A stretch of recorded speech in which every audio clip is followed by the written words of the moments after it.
ان کے قد کا آج تک ایک بھی بندہ ان کے قد کا نہیں ہے. کیا بات ہے. جی ہاں، یہ میرا اپنا تجربہ میں بول رہا ہوں، ہوں، اور دنیا دیکھ کر بول رہا ہوں، آنکھیں بند کر کے نہیں بول رہا ہوں، آنکھیں کھول کر بول رہا ہوں، ان کو سمجھ کے بول رہا ہوں، ان کے ساتھ میں رہ کر بول رہا ہوں، اور ان کے کام کو دیکھ کر بول رہا ہوں کیا کہ بات. حاجی عمران صاحب جیسے ہیں، اور جب یہ شورا میں آئے اور نگران شورا بنے، ہوں، تب سے لے کر آج تک کی دعوت اسلامی کو اگر دیکھا جائے تو ہم نے اس میں عروج ہی دیکھا ہے، ٹھیک. امپرومنٹ ہی دیکھا ہے، ترقی ہی دیکھی ہے.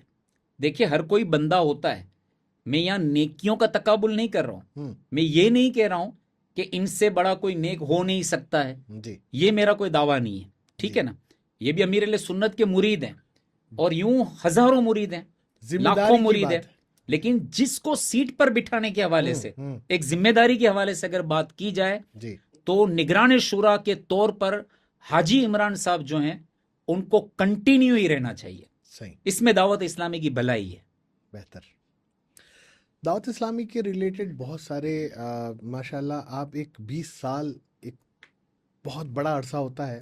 ان 20 سالوں میں ایک وقت ایسا بھی آیا حیدرآباد میں جبکہ ایک بہت ہی لاکھوں کے مجمع کا ایک انتظام کیا گیا تھا، اس کے اندر کافی ذمہ داریاں تھیں، اس کے اندر آپ کا رول کیا تھا؟ جبکہ میں نے ایک یہ بھی دیکھا ہے کہ آپ نے انویٹیشن کارڈ چیف منسٹر کو بھی دیا ہے، کیا اس کے حوالے سے کچھ گفتگو کریں؟ جی، چند سال پہلے دعوت اسلامی کا ایک بہت ہی بڑا اجتماع حیدرآباد دکن، جو تلنگانہ میں حیدرآباد ہند کی بات کر رہا ہوں، بہت بڑا اجتماع ہوا تھا، اور لاکھوں لوگ، کہنے والے کہتے ہیں کہ لاکھوں لوگوں نے اس میں شرکت کی تھی. اور ایک یوں کہا جا سکتا ہے کہ پہاڑی شریف کا وہ علاقہ کہ جو جنگل تھا، اور جنگل میں منگل ہو گیا تھا. جی ہاں، جنگل میں منگل ہو گیا تھا 3 دن کے لیے. موبائل ٹاور لگے تھے، ATM مشین لگے تھے، جہاں پر ہر اجتماع میں شامل ہونے والے کے لیے سمجھو کہ وہ چارجر کے لیے پوائنٹ دیے گئے تھے، پورے اجتماع گاہ میں پنکھے لگے ہوئے تھے، شخصیات کے لیے AC کا بھی انتظام تھا، اور ایسا اجتماع کہ اس کو ہائیجینک اجتماع کہا گیا. کیا بات. اور امیر علیہ سنت تک جب یہ خبر پہنچی تھی تو آپ نے بھی اس کو کافی سراہا تھا. تو آپ کا چونکہ سوال یہ تھا کہ اس میں آپ نے جو اس وقت کے چیف منسٹر تھے جی ان کو بھی آپ نے رکا پہنچایا تھا. تو جی، یہ بالکل صحیح بات ہے کہ ہم نے رکا تو ہم نے بعد میں پہنچایا، پہلے ہم نے تعاون لیا، مدد لی اس اجتماع کے لیے، کیونکہ وداؤٹ گورنمنٹ کے سپورٹ کے یہ اجتماع کو اتنے بڑے پیمانے پر کر لینا یہ ممکن نہیں تھا. تو کس طرح کا پولیٹیکل سپورٹ تھا آپ کے لیے؟ سب سے پہلے تو یہ تھا کہ جو ہماری یہاں کی حیدرآباد پرانے شہر کی جو پارٹی ہے AIMIM، تو اس کے جو صدر ہیں جناب بیرسٹر اسد الدین اویسی صاحب، ان سے ہم ملاقات کرنے گئے. تو انہوں نے بہت ہی ایک پازیٹیو ہمیں رسپیکٹ دیا، ہمیں بٹھایا، اور کس نوعیت کا اجتماع ہوگا اس طرح کے آپ نے سوالات پوچھے، اور پھر آپ نے یہ تعین کیا کہ اب یہ اجتماع کی جو بھاگ دوڑ ہے، ان کے چھوٹے بھائی اکبر الدین اویسی صاحب، ان کو آپ نے ذمہ داری دی کہ آپ یہ اجتماع کے حوالے سے پورا آپ دیکھیں گے اور اس کو پائے تکمیل تک پہنچانے تک آپ نگرانی کریں گے. کیا بات. تو پھر ہمارا جو کانٹیکٹ تھا وہ جناب اکبر الدین اویسی صاحب سے رابطہ ہوا. رابطہ ہونے کے بعد پھر انہوں نے کہا کہ چونکہ یہ اجتماع بڑا ہی ایک بڑے لیول پر ہونے جا رہا ہے، تو ہم اس میں جو اسٹیٹ لیول پر ہماری جو پارٹی رن کر رہی ہے، تب KCR صاحب تھے، تو انہوں نے کہا کہ ہم KCR صاحب سے بھی ہم اس کے لیے ہم تعاون لیں گے. تو ہم نے کہا ٹھیک ہے.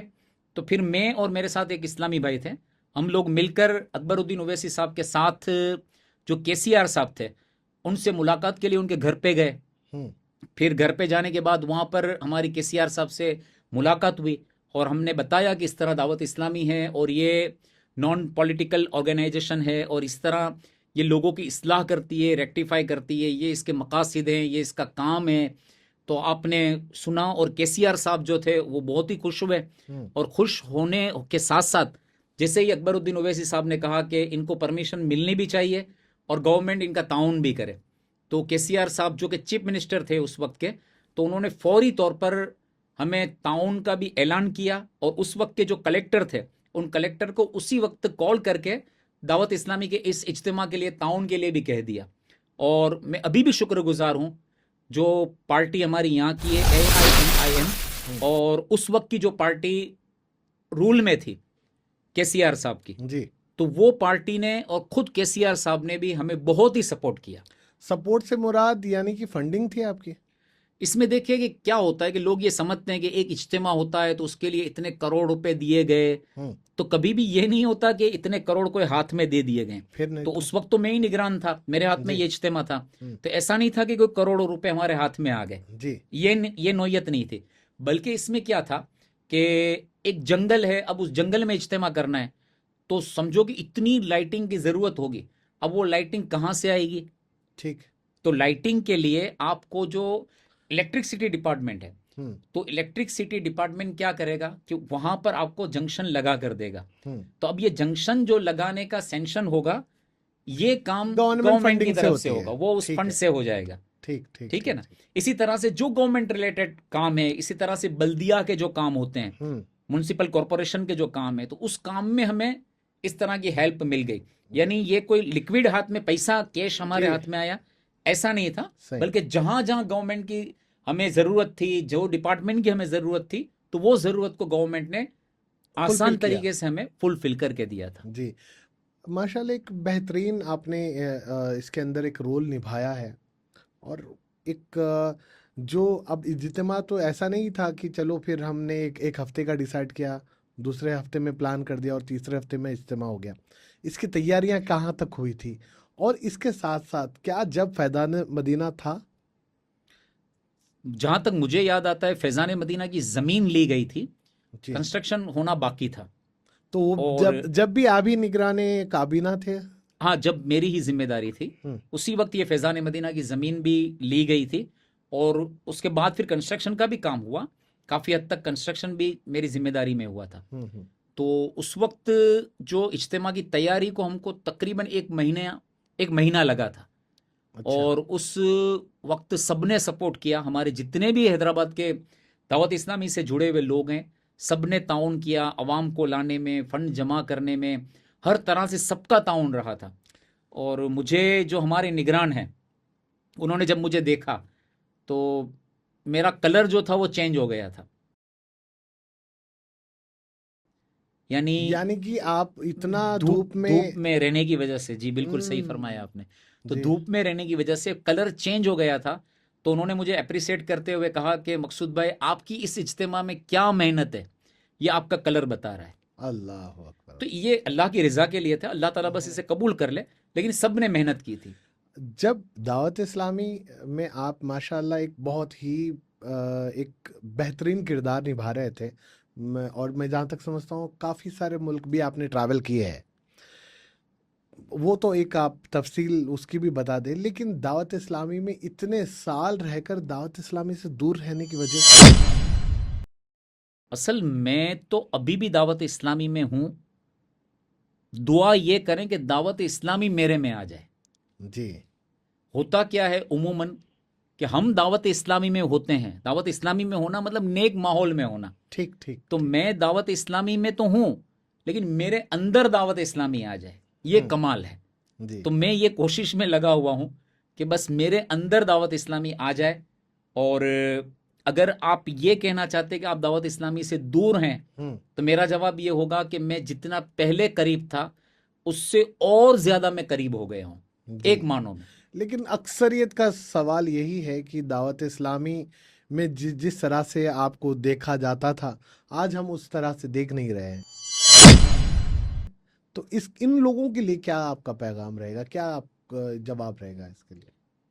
اصل یہ لوگ جو ہے میرے ظاہر کو دیکھ رہے ہوں گے، تو کبھی بھی کسی کے ظاہر کو دیکھ کر کوئی فیصلہ نہیں لینا چاہیے کہ اس کا ظاہر تبدیل ہو گیا تو اب اس پر یہ حکم دے دیا جائے گا. ویسا نہیں ہے. اصل دیکھا جاتا ہے باطن کو کہ باطن اس کا کیا ہے. باطن دیکھیں. آج بھی امیر اہل سنت کی جو تربیت ہے وہ تربیت سے ہم فیضیاب ہیں، اور جو ہمارے پیر و مرشد ہیں اچھا بات نکلی تو میں یہ بات پوچھنا چاہتا ہوں، کیا بانی دعوت اسلامی آپ کے مرشد ہیں؟ جی نہیں، میں بانی دعوت اسلامی مولانا الیاس قادری صاحب سے مرید نہیں ہوں. ان سے بہت پہلے میں حضور تاج الشریعہ اختر رضا صاحب جو کہ خانوادہ اعلیٰ حضرت سے تعلق رکھتے ہیں، بریلی شریف انڈیا سے، ان سے میں پہلے ہی مرید ہو چکا تھا. ٹھیک ٹھیک. تو میں ان کا مرید ہوں. تو ظاہر سی بات ہے ان کی تعلیمات، پھر امیر علیہ سنت کی تعلیمات، پھر کتابوں سے ایک شغف، یہ سب چیزیں رہی ہے. کہ آپ کا گھر کا ماحول دعوت اسلامی میں تھا، کس طرح سے آپ کی دعوت اسلامی میں انٹری ہوئی؟ نہیں، گھر کا ماحول جو تھا نا یہ دینی ماحول تھا، لیکن تحریک سے باقاعدہ جڑے ہوئے نہیں تھے. اور مجھے بچپن سے ہی دینی کاموں کا شوق تھا. جی. مطلب دعوت اسلامی نہیں تھی، نہ اس کا تعارف تھا، نہ یہ ہم تک پہنچی تھی، لیکن مجھے بچپن سے ہی نماز کا شوق، قرآن مقدسہ کو پڑھنے کا شوق. 7 سال کی عمر میں تقریباً میں نے مطلب بیانات کرنے شروع کر دیے تھے. تقریباً سمجھے کہ 8-9 سال کی عمر میں نے نعتیں پڑھنا بھی شروع کر دی تھی. میں درگاہوں پر جاتا تھا، وہاں جا ماحول کے پہلے سے محفل ہی میں. تھا. ماحول پہلے سے تھا. جی. ماحول پہلے سے تھا، کتابوں کا مطالعہ پہلے سے تھا. میرا ایک دوست تھا عبد المنان جن کا نام ہے، ان کے گھر میں لائبریری تھی، تو باہر شریعت ہے، دیگر کتب ہے، یہ ساری کتب ان کے گھر میں رکھی ہوئی رہتی تھی. تو وہ مجھے لا کے دیتے تھے، میں اس کو پڑھ لیتا تھا. تو باہر شریعت دعوت اسلامی سے پہلے پڑھ لی ہے، بیان دعوت اسلامی سے پہلے میں کرتا تھا، نعتیں دعوت اسلامی سے پہلے میں پڑھتا تھا، امامت دعوت اسلامی سے پہلے میں کرتا تھا. تو دعوت اسلامی تو مجھے ایک پلیٹ فارم کے طور پہ ملی کہ میری آواز کو اللہ تبارک و تعالیٰ نے دعوت اسلامی کے پلیٹ فارم پر رہتے ہوئے الحمدللہ دنیا کے کئی ملکوں میں پہنچایا. ایک یونیک سوال میں آپ سے یہ پوچھنا چاہتا ہوں کہ آج جو دعوت اسلامی میں جتنے لوگ کام کر رہے ہیں، جیسے کہ آج نگران کابینہ بھی ہے ابھی موجود، تو کیا وہ جو فیسلٹیز جو آپ جس طرح سے تھے، یعنی کہ آپ ملک بھر جاتے تھے، لوگوں کو تو یہی دکھتا تھا کہ آپ ملیشیا، ہانگ کانگ یا دبئی، جہاں جہاں آپ جا رہے ہیں وہ تو جا رہے ہیں، کیا جب جو چیز کی آپ نے جس طرح سے تکلیف کہوں یا پھر میں اس کو ایک سراہا، جس طرح سے آپ نے سراہا ہے، تو کیا آج بھی ایسے ہی ٹریولنگ ہوتی ہے، ایسے ہی طریقہ کار دیے جاتے ہیں، یا پھر آپ جب ایک مسجد سے دوسرے مسجد حالانکہ مجھے جہاں تک پتا ہے کہ آپ گجراتی ہیں؟ جی میں گجراتی ہوں، میں میمن بھی ہوں. اچھا ماشاء اللہ، آپ میمن بھی ہے، گجراتی بھی ہے. تو ایک گھر چھوڑنا، ماں باپ سے دور رہنا، ماں باپ کے، میں جہاں تک سمجھتا ہوں اگر 20 سال، مطلب آپ نے 20 سال میں کتنا وقت اپنے گھر کو دیا، کتنا دعوت اسلامی کو دیا؟ 20 سال میں مجھے یاد نہیں پڑتا کہ میں نے گھر پر عید کی ہو. اللہ اکبر. عید میں نے گھر پہ نہیں کی ہے، بلکہ جب عید کا چاند نظر آتا تھا تو میرے ساتھ قافلے کے شرکا رہتے تھے، اور اس قافلے کو لے کر میں مدنی قافلے میں سفر کر جاتا تھا. اب کا کام اور جب کا کام تو آغاز کچھ اور ہوتا ہے، اور اس کے بعد کے وقت میں حالات سدھر جاتے ہیں. جی جی جی. تو جب ہم نے جس دور میں کام کیا ہے اس وقت میں تو نہ مدنی چینل تھا، جی، بلکہ امیر علیہ سنت کی شخصیت کو بھی اگر ہم کسی کو سمجھانے جاتے تو وہ بھی سمجھنے کے لیے تیار نہیں تھے. دعوت اسلامی کے مقصد کو سمجھانے جاتے تب بھی کوئی سمجھنے کے لیے تیار نہیں تھا. اب تو آن لائن اویلیبل ہے، اب تو ہر چیز ہے. جی ہر چیز ہے. کیا تکلیف تھی جب، کیا آپ تھوڑا سا اگر کچھ بیان کر سکتے کہ اگر کسی کو آپ انٹروڈکشن دینے جاتے تو کیا آپ کے میں دعوت اسلامی کے لیے مطلب اتنا ہی کہوں گا، مبلغوں کو جوش آئے، اس لیے جو بھی کیا اللہ کی رضا کے لیے کیا ہے، کہ میں نے چل کر گاؤں سے گاؤں سفر بھی کیا ہے، میں نے چل کے ملک ملک بھی سفر کیا ہے، بائی واک، یعنی مبالغے کے ساتھ نہیں بول رہا ہوں، جی جی، چل کر سمجھو کہ میں نے چلنا شروع کیا ہے، اور ایک ملک سے دوسرے ملک، ایک کنٹری سے دوسرے کنٹری، جی مطلب ویزا اور اس کے ساتھ میں میں نے الحمدللہ دین کی خدمت کے لیے میں نے چل کر بھی سفر کیا ہے. اللہ اکبر. بنا کھائے بھی سوئے ہیں، جی. کبھی پارلے جی کے بسکٹ کو پانی میں ڈبا کر بھی کھایا ہے، تو کبھی دھوپ میں بھی رہے ہیں، تو کبھی مسجدوں کی فرش پر سمجھو سوئے ہوئے ہیں، اور ٹھنڈک جو ہے وہ اپنے عروج پر تھی اللہ تو وہ دن بھی دیکھیں. جی جی تو جی اس میں ہر طرح کی تکلیف سے تو گزرنا ہی پڑتا ہے. جی. اب جیسے کہ